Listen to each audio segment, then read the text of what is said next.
Greetings and salutations. Welcome back to the intersection of science, history, and the unexplained. I am your host, Erin, purveyor of the wild and wonderful. Let's see if we can figure out what in the Sam Hill is going on out there. Shout out to my brother for this episode idea. Before we get started, to my husband and anyone else with a strong dislike of rodents, this episode is basically just going to be nightmare fuel, so please turn it off and go do really anything else with your day.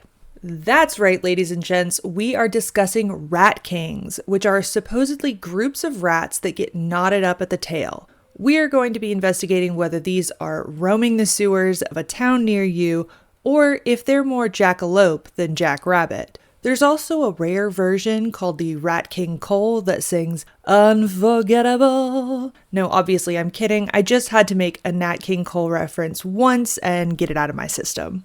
So the story of the Rat King is a bit like the chicken and the egg, between the Rat King as a physical phenomenon and the Rat King as a cultural commentary.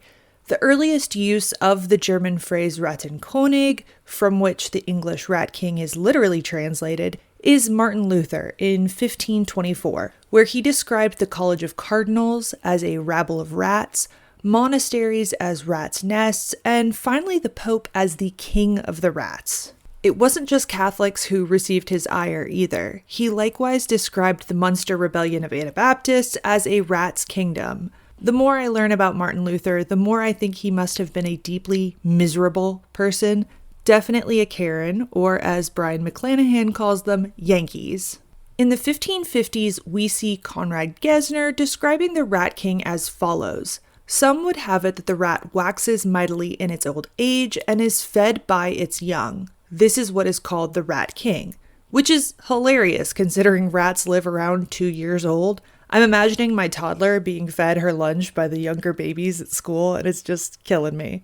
But there was a popular mythos in the 16th century that a rat king sat upon a throne of his subjects' tails and perhaps got his tail entangled with those of the thrown rats, proving that he was essentially no better than them, which makes it a perfect mythos for social commentary. 19th century scholarship suggests that this mythos originated in Oriental sources. I'm assuming that means China by way of the Silk Road, which is very interesting because many presume that the physical phenomenon predated Luther's usage, but was just not well documented enough to have survived. However, if the figurative usage originates in China, it must predate the physical phenomenon, as the black rat, Rattus rattus, which is the only rat species really capable of forming a proper rat king, was not yet in China. The black rat had spread throughout Europe in the years of the Roman Empire, but it was not until the colonial era that it spread worldwide as the ship rat.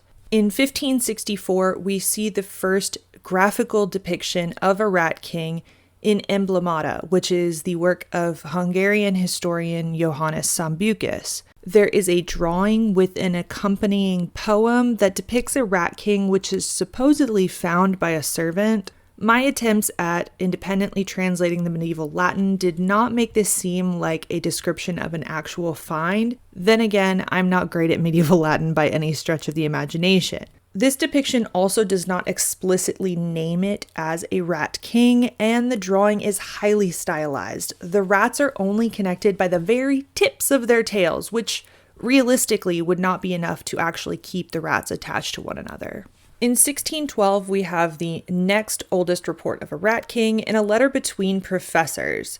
This rat king was supposedly found in Danzig, Germany, but Maarten Hart, a Dutch writer who has done the most extensive scholarship on this subject, reports this find as not credible. According to Hart, the first credible rat king find would be in 1683 in Strasbourg, Germany. This specimen of 6 rats was pretty well documented at the time. These were found in a man's cellar and then publicly displayed before eventually being disposed of. In 1690, we have a find where 14 rats are found entangled under the floorboards of a wealthy person in Kiel, Germany, and so on and so forth. Over the last 5 centuries or so, we have around 60 total rat king specimens. Primarily, these are in Central and Eastern Europe, with over half coming from Germany. but we do have one in New Zealand and one in Java, Indonesia. Around a third of the 60 have been described by Hart as not credible. All but one were black rats, Rattus rattus. The one oddball was in Java, where it was the rice field rat, which some consider its own species, Rattus argiventer, or Rattus brevicaudatus, and some consider it a subspecies of the black rat, Rattus brevicaudatus. And while the Latin name indicates a short tail, breve meaning short and caudatus meaning tail, that shortness is only relative to the black rat proper.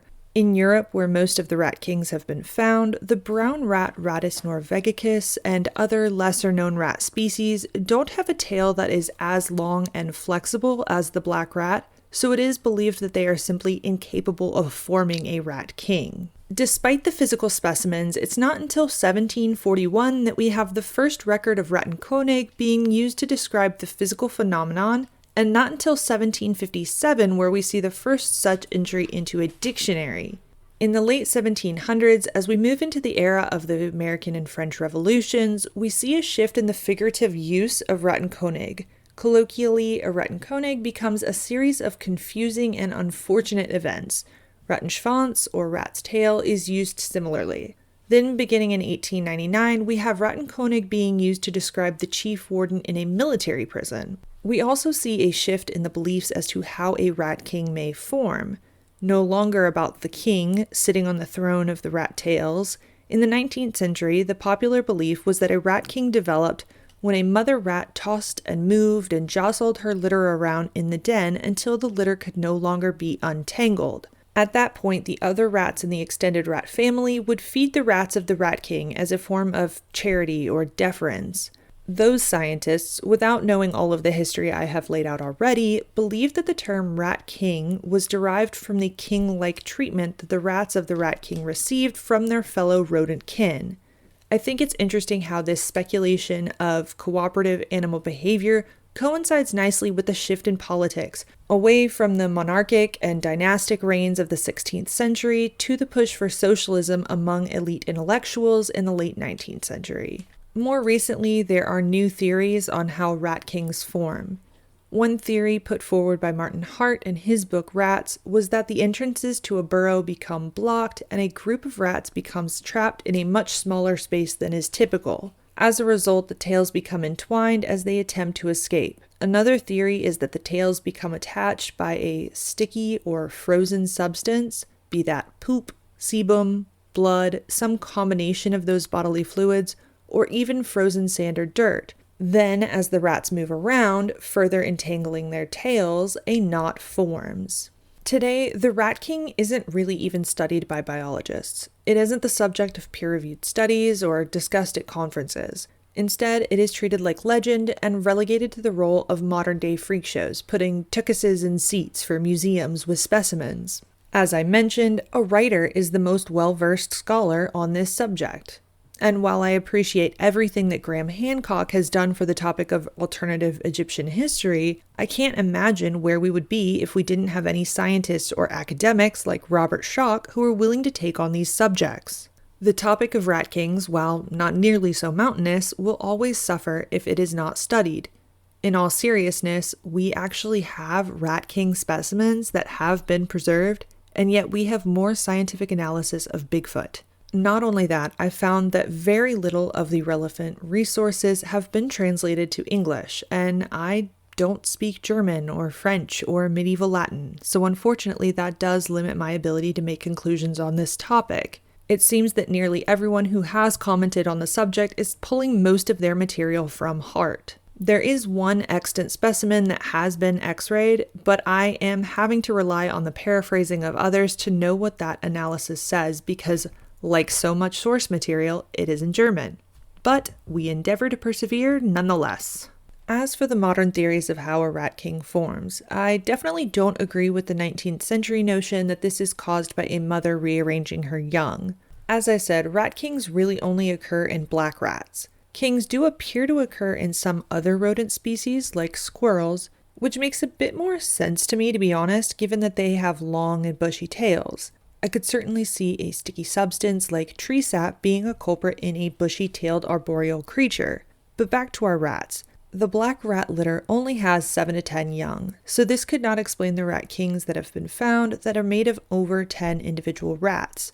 The largest rat king found was 32 individual rats, so that's just preposterous that it would be the product of a mother and her young. Furthermore, black rats live in a polygynous family structure, with the family unit typically consisted of a dominant breeding male, several breeding females, a few subordinate, often non-breeding males, and the young, of which there can be up to 5 litters per year.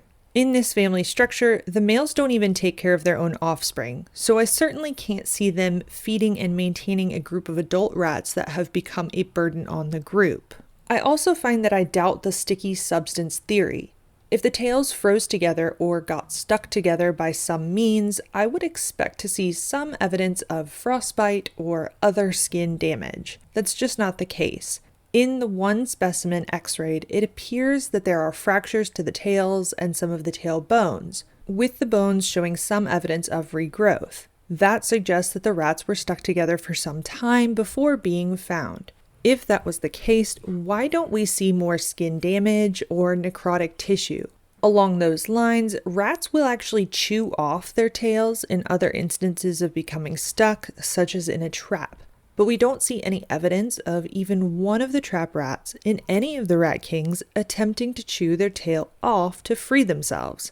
Some, but not all specimens have shown bite marks on the body, but not on the tails, so we cannot be sure if this is evidence of them attempting to free themselves or them being attacked by other animals. An interesting tidbit is that most rat kings are found alive, without evidence of emaciation and not within the burrow with other rats.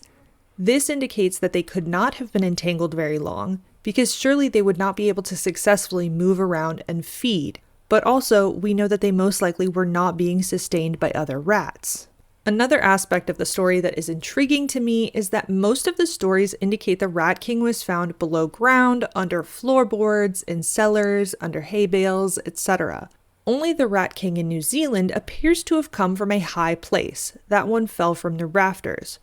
But these are black rats, another name for which is the roof rat. While they can form burrows underground if need be, they are more likely to seek out shelter in a roof, tree, or other high place.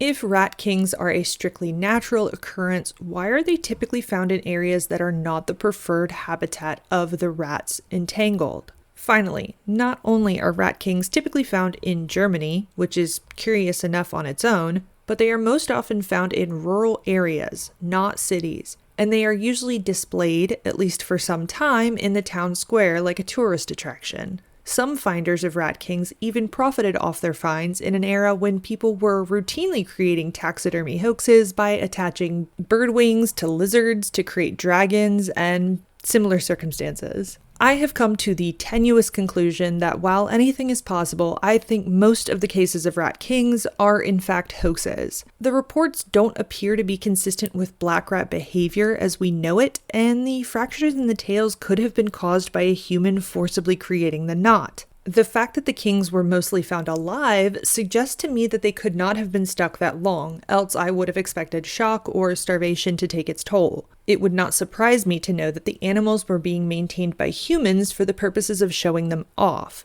Perhaps they were even being mollified with catnip or ratnip or something like that to keep them from chewing their tail off in the process. And in addition to all of the physical evidence, I come back to the problem that we have older historical evidence for a rat king and a throne of knotted rat tails as a cultural commentary than we do of a rat king specimen. How often have we seen in history where a legend, like an Aesop's fable type thing, is found later to be a biological reality? That seems like 1 in a trillion odds. My conclusion is a similar one to the biologists who have ventured to comment on this phenomenon. Their take is essentially that anything can happen once or twice, but the idea that this is a regularly, naturally occurring phenomenon seems to be more myth than reality. That's going to wrap it up for this week's episode. Take a gander at the show notes to find links to resources used in the making of this episode, as well as all of the places you can find me. In my research, I did find a recipe for a rat king cake that uses a rat candy mold to make the mini cakes and twisted candy canes to mimic the knotted tails. Given that we are entering spooky season, I went ahead and put the recipe in the show notes for all of you creative and talented bakers out there. Don't forget you can go to beacons.ai/whatsamhill to get a free sticker and show your support for the show. Until next time, may you never stop asking, what in the Sam Hill?